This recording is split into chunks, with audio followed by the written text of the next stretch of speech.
Chapter 6 Benazir Bhutto Page number 50 Anti-Soviet hardliners in the United States painted the conflict in Afghanistan in the simplistic colors of a John Wayne cowboys and movie.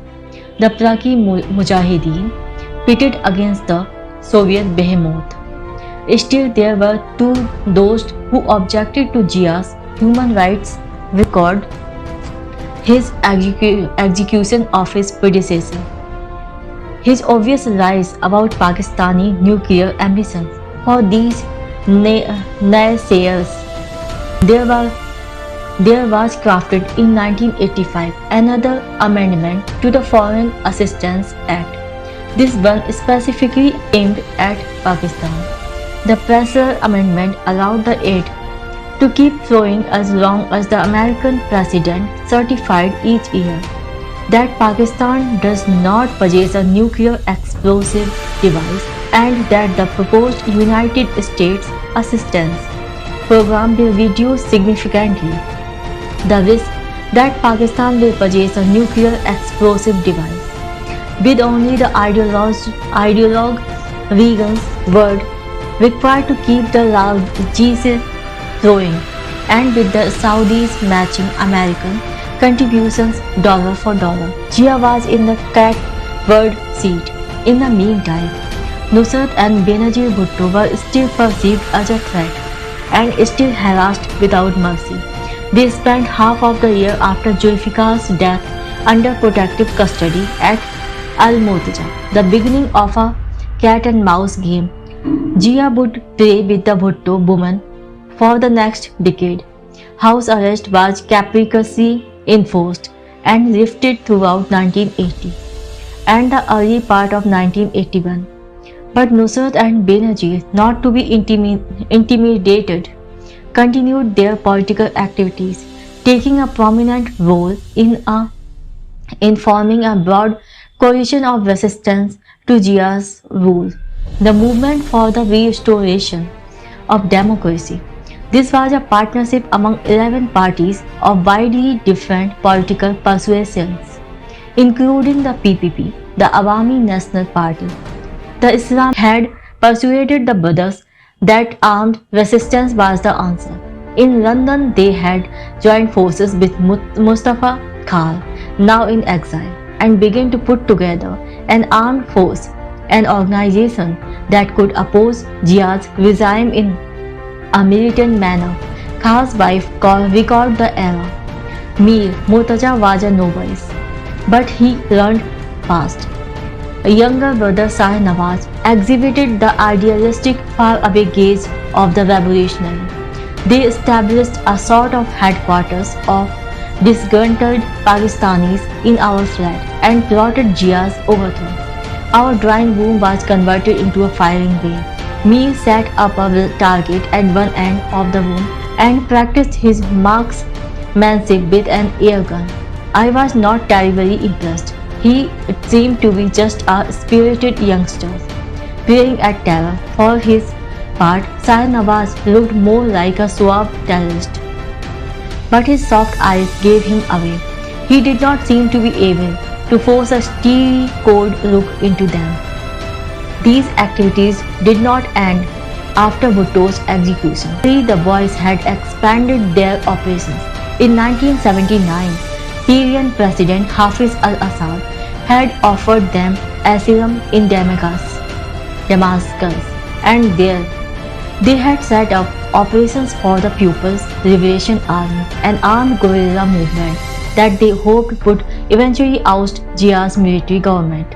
Later that same year, they relocated to Kabul, where they established a terrorist organization they dubbed Al-Zulfikar, the Sword. The Palestine Liberation Army provided them with arms delivered to them in Kabul by Syrian aircraft, but declined to take part in any actual military activities. Observers at the time remembered Mir Murtaza and Shah Nawaz as being impossibly romantic. Murtaza modeled himself on his heroes Mao and Che and wrote overheated letters to his girlfriend of the period. A beautiful older woman married to an imprisoned Greek general. I am sure of success. One of them reads, because the people are with us, the dynamics of history are with us. But don't worry about me. My destiny will be decided through the barrel of a gun. The boys followed Che too in their personal indulgence. They were well funded by Al-Zulfikar's international allies and the revenue from the Bhutto family lands, still substantial despite Zulfikar Ali Bhutto land reforms was generous. Like their father, they favored Turnbull and asserts and silk suits. Murtaza had a liking for Geoffrey Bean Coligny. The women who were seen with them were singularly elegant and well-heeled. In 1981, Murtaza and Shah Nawaz married two Afghani sisters, Fawaz and Rehana Fasihuddin, the daughters of a senior official in the Afghan Ministry of Foreign Affairs.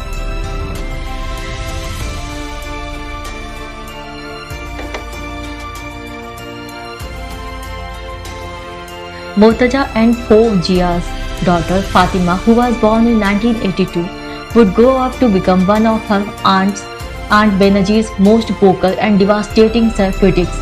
She has also been her father's most passionate apologist, and her 2010 book, Songs of Blood and Sword, a fascinating tale written by a brilliant woman, nevertheless bears a startling resemblance to Benazir's Daughter of Destiny in its author's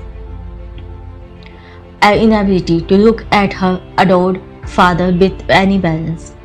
Others have been able to provide the necessary distance. However, Raja Anwar, at that time a close associate of the brother, remembers Mir Murtaza and Shah Nawaz's first meeting with their troops. Not only was Murtaza wearing an Awami suit along kurta and salwar in the image of his father, but like him, he had the sleeves unbuttoned. There was only one sofa in the room, which could seat only him. To hammer home his revolutionary credentials, he had a Kalashnikov resting against his left forearm. Shah Nawaz, Murtaza's younger brother, sported an Arab kafir. He was wearing army fatigue, with a string of hand grenades hanging from his belt and a dagger hugging his right thigh. An extra magazine had been secured to his Kalashnikov with the help of Scotch tape. This was something he had seen PLO fighters do. Al-Zulfikar's early recruits tended to be idealistic young men like the Bhutto brothers themselves. Some of them were killed during the group's early incursions across the border with Pakistan. As time went on, these were replaced with a more ruthless and battle-hardened group. One especially scary character was the 25-year-old Salamullah Tipu, a militant member of the PPP's student wing who had killed a pro-Jihad student at the University of Karachi. It was he who pulled off what was to be Al-Zulfikar's most successful, if that is the correct word, act, hijacking on March 2, 1981, the very moment that the MRD was desperately trying to mobilize support of a Pakistan International Airways flight.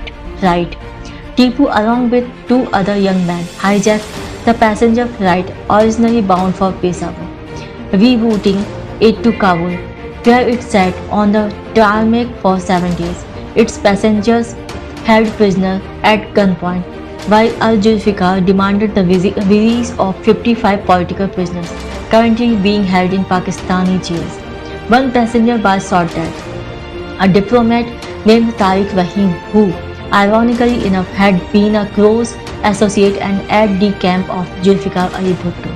After the plane had sat for a week on the ground in Kabul, during which time Murtaza and the ISI chief Dr. Nasibullah negotiated, it was agreed that the political prisoners would be released. The PIA plane then proceeded to Damascus. The crisis in its entirety lasted 13 days.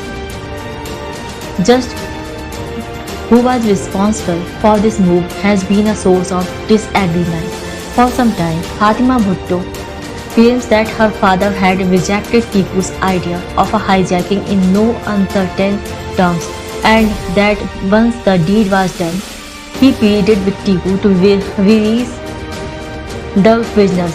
Peter Galbraith, who had access to US government intelligence, gives it as his opinion that the hijacking occurred independently. The hijackers declared themselves to be Al-Zulfikar and then the Bhutto boys idiotically went to the airport and embraced them.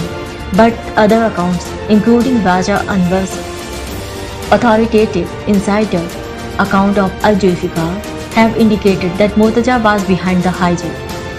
Banerjee, needless to say, was horrified.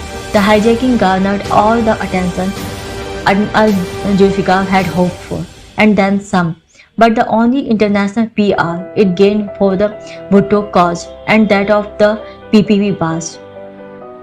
As far as she could see, of the worst possible kind, the Bhuttos and PPP were supposed to be beacons for democracy, not murderous terrorists. But the government was putting about the idea that Al-Zulfikar was the armed branch of PPP and that Benazir and her mother had approved the hijacking as well as Al-Zulfikar's other violent actions.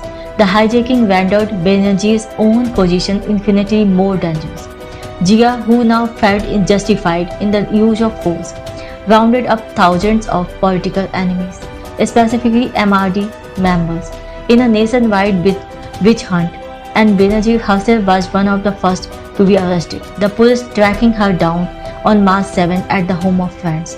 She was initially held in the Karachi Central Jail, then taken by plane to solitary confinement in the Sukkur Central Jail, isolated in the deserts of Central Sindh, where she spent 5 months of intense discomfort. Temperatures in her cell reached as high as 120 degrees. Dust swirled through it. Insects infected it. She developed a severe mastoid infection. Soon the creaking in her ear became constant and she began to lose her hearing. Her hair fell out in clumps and her eyesight began to fail, allowed neither visitors nor newspapers, without any reliable source of information. She began to fear that the prison authorities intended to kill her or to torture her in order to extract a confession of involvement in the hijacking. Suffering from juvenile gynecological disorder as well as her other ailments, she lost her appetite and developed anorexia. Nusrat, who had been jailed in Karachi while Benazir was at Sukkur, was released in July when she was diagnosed with cancer and allowed to go to Europe for medical treatment. A month later, Benazir had transferred to Karachi and put into her mother's former cell, where she stayed until being released to house arrest in December. She was to remain under house arrest, first at Al Murtaza and then at 70 Clifton for the next 2 years.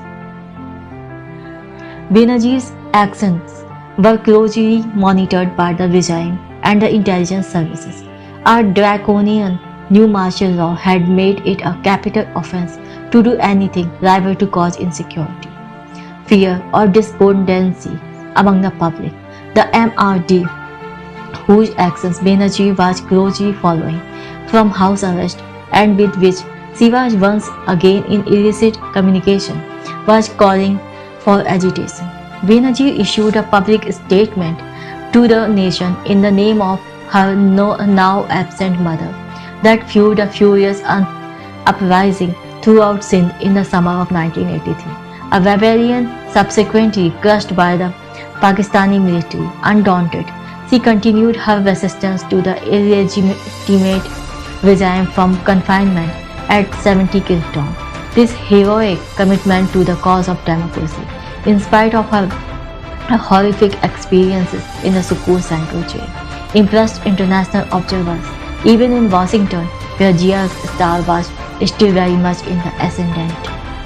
Thank you very much for listening. This is the end of chapter 6, page number 55. Thank you.